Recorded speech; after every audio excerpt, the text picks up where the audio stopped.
Boa noite, amados. Eu quero deixar uma mensagem para vocês. Espero que toque no coração de vocês. A língua que abençoa, mas também destrói vidas. Em Tiago 1,19, sabeis estas coisas, meus amados irmãos. Todo homem, pois, seja pronto para ouvir, tardio para falar, tardio para se irar. Tiago 3, 5, 6. Assim também a língua, pequeno órgão, se gaba de grandes coisas. Vede como a fagulha põe em brasas tão grande selva. Ora, a língua é fogo, é mundo de iniquidade. A língua está situada entre os membros de nosso corpo e contamina o corpo inteiro, e não só põe em chamas toda a carreira da existência de existência humana, como também é posta ela mesma em chamas pelo inferno. Provérbios 18, 21. A morte e a vida estão no poder da língua. O que bem a utiliza come do seu fruto. Uma grande necessidade está no cuidado que devemos ter com aquilo que falamos, pois, como diz o Talmud, a língua do homem é como a abelha, tem mel e tem ferrão. Deus conclama a cada crente que seja pronto para ouvir. Prontos para ouvir. Tiago 1,19. A Bíblia dá mais valor a quem sabe ouvir do que a quem sabe falar. O sábio Salomão nos aconselha: inclina-te mais ao ouvir. Eclesiastes 5:1. Quando falamos sempre, nos arriscamos a errar, e isto é natural. Mas quando ouvimos, sempre podemos aprender com os nossos interlocutores, tanto o que é certo quanto o que é errado. A Bíblia ensina que todo crente seja pronto para ouvir. O profeta Isaías ratifica essa verdade. Inclinai os ouvidos e vinde a mim, ouvi, e a vossa alma viverá. O próprio Jesus advertiu os crentes das 7 igrejas da Ásia Menor. Quem tem ouvidos, ouça o que o Espírito diz às igrejas. As palavras dos sábios devem em silêncio ser ouvidas. Eclesiastes 9:17, Jó 42, 4, 5. Abacuque, em sua oração, disse: ouvi, Senhor, a tua palavra e temi. Deus advertiu o povo de Israel. Agora, pois, se diligentemente ouvirdes a minha voz e guardardes o meu conserto, então sereis a minha propriedade peculiar dentre todos os povos. Em Eclesiastes 7,5 está escrito: melhor é ouvir a repreensão do sábio do que ouvir alguém a canção do tolo. Há um provérbio popular que diz: se alguém quer ser um bom juiz, ouve o que o outro diz. Tardio para falar, Tiago 1,19. Tiago recomenda que todo homem deve ser tardio para falar. Salomão nos adverte: não te precipites com a tua boca, nem o teu coração se apresse a pronunciar palavra alguma diante de Deus. Porque Deus está nos céus e tu estás sobre a terra, pelo que sejam poucas as tuas palavras. Eclesiastes 5, 2, 3, 67. O velho adágio popular diz: quem muito fala, muito erra. E a Bíblia assevera solenemente em Provérbios 11, 12. O homem de entendimento cala-se, e mais, até o tolo, quando se cala, será reputado por sábio. E o que cerra os seus lábios por sábio, Provérbios 17, 28. O que possui o conhecimento retém as suas palavras. Os que são sábios refreiam a língua e são cautelosos quanto àquilo que dizem. Não exageram a verdade nem lesam o próximo enquanto falam. Pelo contrário, tomam cuidado em falar com exatidão e na edificação do próximo. Salmo 39, 1, 2. Em Provérbios 10, 19 está escrito: na multidão de palavras não falta transgressão. Tardio para se irar, Tiago 1,19. Por causa da ira, amizades são perdidas, muitos ficam doentes e deprimidos. Acidentes acontecem, crimes são praticados e tantos outros males. A Bíblia tem razão quando diz que todo homem seja tardio para se irar. Em Efésios 4, 26, 32 está escrito: irai-vos e não pequeis. Não se ponha o sol sobre a vossa ira, Por causa dessa tendência de pecar com a língua, Tiago exorta todo ser humano a estar pronto para ouvir e tardio para falar, tardio para se irar. Tiago 1,19. A ira priva o crente da graça de Deus. A ira, se não for controlada, se transforma em cólera seca e incontrolável. Hebreus 12,15. O salmista nos aconselha no Salmo 37, versículo 8. Deixa a ira e abandona o furor. Não te indignes para fazer o mal. Provérbios 14, 17, 19, 3, 19. Não te apresses no teu espírito a irar-te, porque a ira abriga-se no seio dos tolos. A ira é fruto da carne. Gálatas 5, 19 e 21.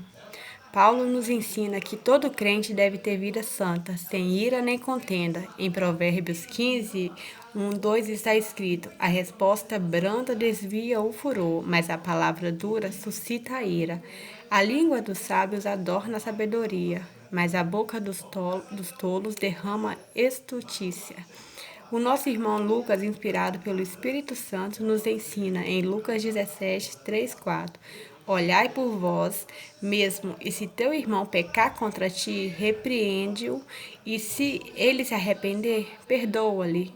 No tocante à declaração de Jesus a respeito do perdão ao próximo, observamos o que se segue. Jesus deseja que o crente queira sempre perdoar e ajudar os que ofendem, em vez de abrigar um espírito de vingança e ódio. Mateus 5, 44 e 48. O ofendido deve estar disposto a continuar perdoando, se o culpado se arrepender sinceramente. Quanto a perdoar 7 vezes no dia, Jesus não está justificando a prática do pecado habitual, nem está ele dizendo que o crente deve permitir que alguém o maltrate ou abuse dele indefinidamente. Seu ensino é que devemos estar sempre dispostos a ajudar e a perdoar o ofensor. O escritor aos Hebreus escreve: segui a paz com todos e a santificação, sem a qual ninguém verá o Senhor. Cada crente deve saber refrear sua língua. Tiago 1,26. Para alguém ser verdadeiro religioso, precisa saber dominar a língua, do contrário, a religião desse é vã. É o tipo de religiosidade sem valor, sem vida, sem poder, sem salvação, visto que a pessoa é conhecida pelo que expressa com a língua, pois Jesus disse que da abundância do coração fala a boca. Lucas 6,45.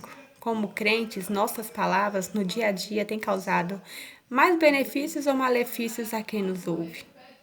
Cada crente deve se autoexaminar. Em Tiago 1,22 está escrito: e sede cumpridores da palavra e não somente ouvintes, enganando-vos com falsos discursos.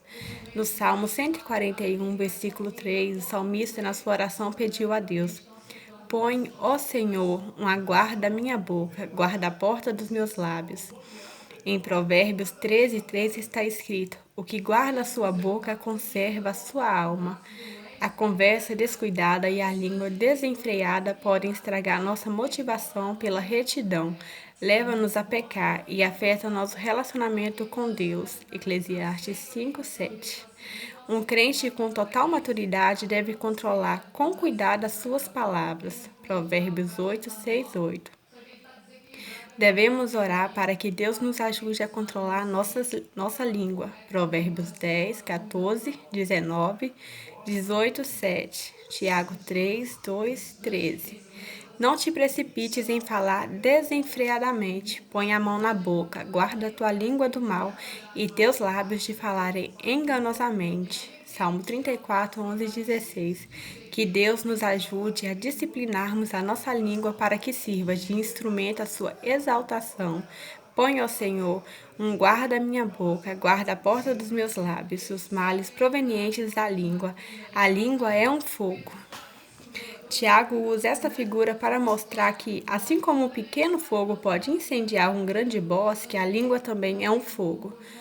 Provérbios 16, 27. Como um mundo de iniquidade posta entre os nossos membros e contamina todo o corpo, inflama o curso da natureza e é inflamada pelo inferno. Realmente, na vida cotidiana, vemos que a língua serve de instrumento para a propagação de mentiras, das falsas doutrinas, da intriga, da inveja, das agressões verbais, da fofoca, que tantos males têm causado às igrejas. A boca do tolo é a sua própria destruição, e seus lábios um laço para a sua alma. Provérbios 18:7.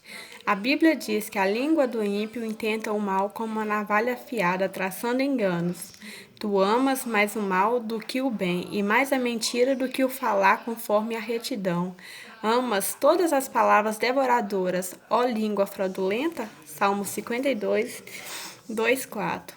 Que Deus nos guarde de tal coisa. A dubiedade da língua, a sua garganta é um sepulcro aberto, com a língua trata enganosamente, peçonha de aspidez, está debaixo de seus lábios, cuja boca está cheia de maldição e amargura. Romanos 3, 13 e 14. Por isso é preciso muito cuidado no falar, pois com a mesma língua com que bendizemos a Deus e Pai, amaldiçoamos os homens, feito à semelhança de Deus. Ainda que de uma mesma fonte não saia água doce e água amargosa. Tiago 3:11. Ou de uma figueira saia azeitonas, ou da videira saia figos.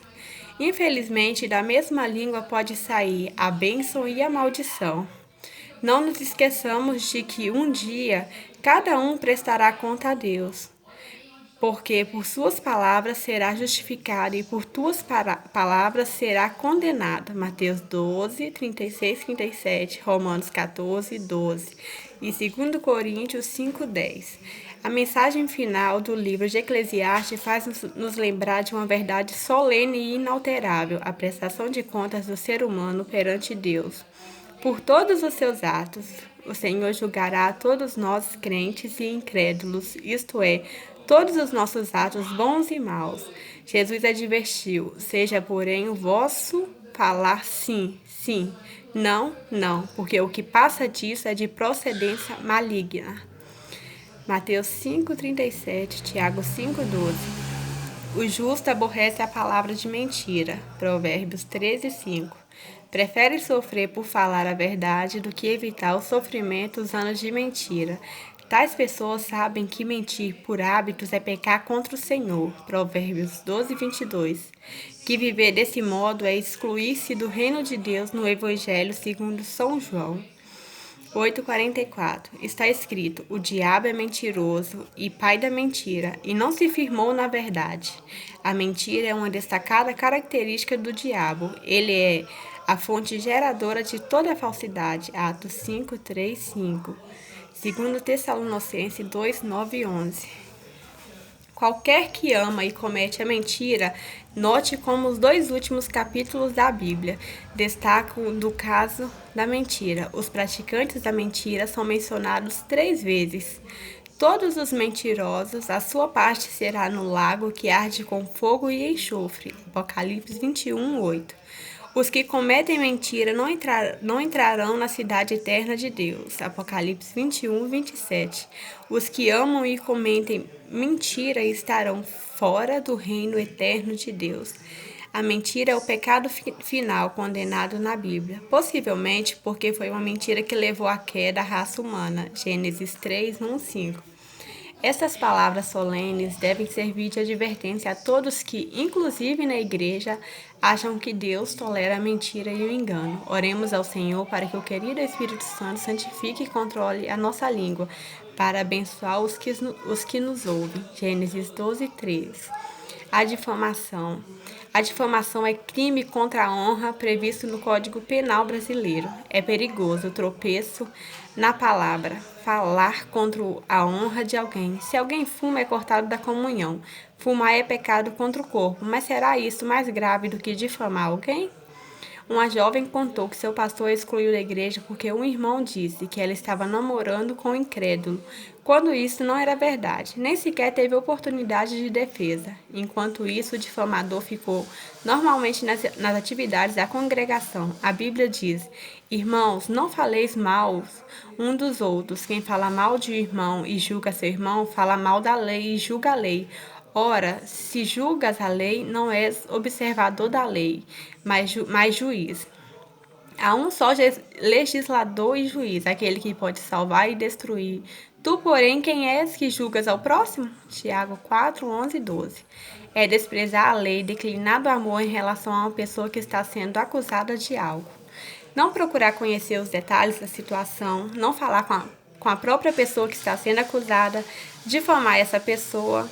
O salmista nos adverte: aquele que difama o seu próximo às escondidas, eu o destruirei. Aquele que tem olhar altivo e coração soberbo, não suportarei. E continua o mesmo salmista: Senhor, quem habitará no teu tabernáculo? Quem morará no teu santo monte? Aquele que anda sinceramente e pratica a justiça e fala verazmente segundo o seu coração. É aquele que não difama com a sua língua, nem faz mal ao seu próximo, nem aceita nenhuma afronta contra o seu próximo. Salmo 15, 1, 3. A boca do justo é manancial de vida. Provérbios 10, 11. O justo profere a verdade, ama a justiça em todas as suas palavras. O salmista Davi orou ao Senhor e com muita alegria disse: E pôs um novo cântico em minha boca, um hino em minha boca. Salmo 40, 3, 96, 1. Devemos orar para que Deus nos ajude a controlar nossa língua, que possamos dizer como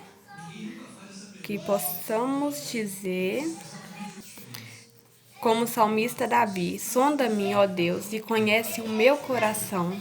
Prova-me e conhece os meus pensamentos. E vê se há em mim algum caminho mau e guia-me pelo caminho eterno. Salmo 139, 23 e 24. O mesmo salmista continua a sua oração e pediu ao Senhor: põe, ó Senhor, um guarda à minha boca, vigia a porta dos meus lábios. Salmo 141, 3. Que possamos dizer, como disse Davi: bendizer, ó minha alma, Senhor, e tudo que há em mim, bendiga o seu santo nome. Salmo 103, 1, Eclesiastes 12, 13. Conclusão: o crente só pode combater o tropeço na palavra, lendo a palavra de Deus. Salmo 1, versículo 1, 2. Deixando-se dominar pelo Espírito Santo, vigiando e disciplinando o falar, usemos a língua para o bem. Filipenses 4,19. Pois somos cidadãos do céu e não devemos descer a linguagem ao nível diabólico. Devemos usar a língua para encorajar outros, louvar a Deus e levar a mensagem do Evangelho aos perdidos. Se fizermos assim, dificilmente tropeçaremos em palavras. Que Deus nos ajude a manter a nossa língua no controle do Espírito Santo, antes seguindo a verdade em caridade. Cresçamos em tudo naquele que é a cabeça, Cristo. Efésios 4:15. Essa mensagem foi escrita por um bispo, Edson Cavalcante. Eu achei muito interessante. E se a gente prestar muita atenção, vai falar, né, basicamente o quê? O que não edifica, o que não edifica a sua casa, o que não te edifica, o que não edifica a sua igreja, é melhor ficar guardado para você, é melhor você não falar. Né? Porque muitas vezes a gente joga palavras sem pensar. A gente fica muito assim: não importa o que fulano vai pensar, não. Eu penso assim, então eu vou falar assim. Tem coisa que não precisa. Se não for para edificar, não tem necessidade nenhuma de ser jogada. Eu tô aprendendo muito, eu tenho muito que aprender ainda e creio em Deus que eu vou aprender muito. Então eu espero que vocês tenham gostado, tá? É a paz do Senhor, tenham uma boa noite, uma ótima semana.